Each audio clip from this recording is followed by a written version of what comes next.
Badai salju yang terjadi akibat gelombang udara dingin Siberia mengakibatkan salju bertumpuk hingga ketinggian 16 cm. Departemen Kebersihan dan Polisi Kota Yining, Cina mulai terlibat dalam aksi bersih jalan.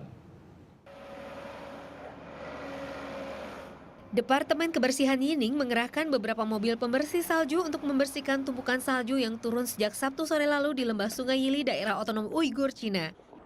Gelombang udara dingin dari Siberia menyebabkan ketinggian salju di kota Yining pada hari Minggu mencapai 15 hingga 16 cm.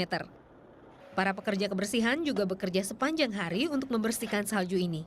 这次雪下的也挺大的，这是今年冬天第一场大雪吧。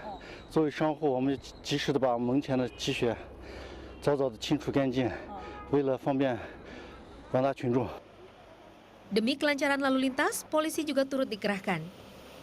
我们交警大队呢出动所有警力，在路面各个街道呢都安排交警，然后进行交通指挥，然后确保每个路口呢车辆能够正常驶行。 Sementara di daerah Huocheng Yining, salju mulai turun sejak Minggu sore. Timbunan salju mencapai 10 cm. Demi kelancaran lalu lintas, beberapa kompi mengerahkan beberapa anggotanya untuk membantu petugas kebersihan membersihkan salju. Departemen Meteorologi setempat memperkirakan hujan salju akan berakhir pada hari Senin.